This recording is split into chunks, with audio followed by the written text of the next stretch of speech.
sampailah kepada Khalilullah kekasih Allah Nabi Ibrahim alaihissalam. Silakan dilihat berikutnya. تعاقبت الأمم بعد نوح عليه السلام وكانوا كلما ضاق الشرك أرسل الله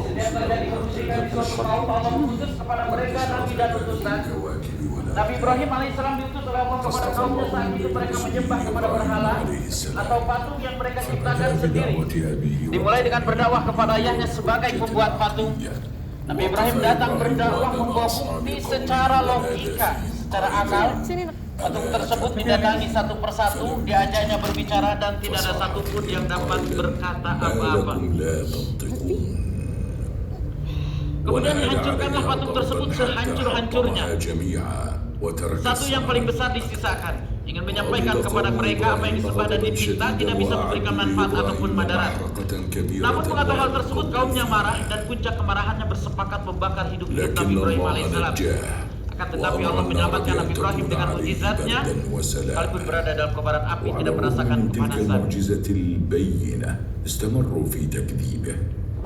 Kemudian Nabi Ibrahim alaihissalam hijrah beserta istri dan putranya Nabi Ismail alaihissalam mendatangi sebuah tempat, sebuah lembah yang tidak ada kehidupan di lembah tersebut.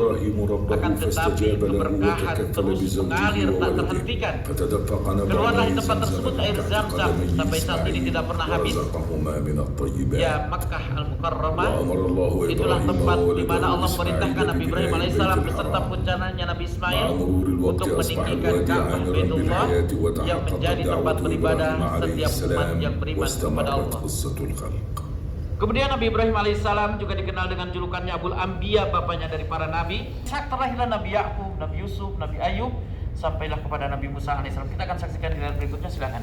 Di samping sebelah kanan kita ada jenis bebatuan, bisa digunakan orang terdahulu sebagai alat atau benda tajam seperti pisau, kapak dan yang lainnya sebelum ada yang terbuat dari besi. Mana layarnya di sana?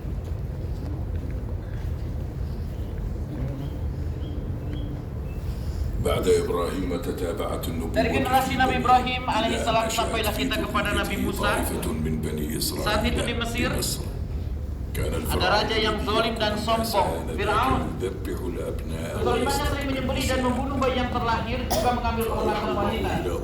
Ketika Nabi Musa dilahirkan, Allah memerintahkan kepada ibunya agar menghanyutkannya di atas sungai. Lalu diambillah oleh keluarga Fir'aun dan dibesarkan di sana.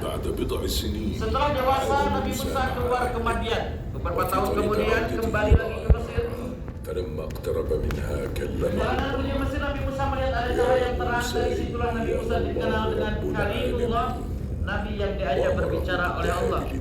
Perintahkan kepadanya untuk berdakwah kepada Fir'aun secara langsung. Maka pergilah ia ditemani oleh saudaranya Harun, berdakwah dengan penuh kelembutan, dibekali dengan mujizat berupa tongkat yang dapat berubah menjadi ular yang nyata. Menyaksikan hal itu, Fir'aun menuduh Nabi Musa sebagai penyihir, sehingga ia mendatangkan para penyihir diundang, dipukulkan, dihadapkan di hadapan orang-orang. فلما ألقى السحرة حبالهم وعصيهم استوحوا وجاءوا dapat بسحر berubah kali seperti ular di mata manusia. ولما ألقى موسى عصاه إذا بها تتحول إلى ثعبان مبين يلقف ما sehingga ألقوه melahap بقدرة ular para الله penyihir tersebut. Menyaksikan hal itu, para penyihir spontan bersujud dan beriman kepada Allah. Mereka yakin apa yang disampaikan Nabi Musa bukanlah sihir, melainkan mujizat dari Allah Subhanahu wa Ta'ala. Kemudian Allah memerintahkan Nabi Musa alaihissalam beserta kaumnya Bani Israil agar keluar meninggalkan Mesir. Diikutilah oleh Fir'aun dan pasukannya. Sampai mereka di pinggir laut tidak ada jalan yang dapat dilewati. Allah memerintahkan Nabi Musa menghantamkan tongkatnya sehingga terbelah laut dan ada jalan yang dapat dilalui.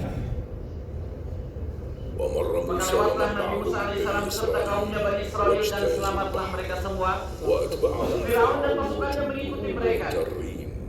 Kemudian Allah memerintahkan laut agar kembali seperti semula, sehingga tenggelamlah Fir'aun dan pasukan di dalamnya. Begitulah nasib seorang pemimpin yang sombong, raja yang zalim, Fir'aun. Dengan kesombongan dan kezalimannya, Allah tenggelamkan dia dan pasukannya di dalam lautan. Dan orang yang beriman yang selalu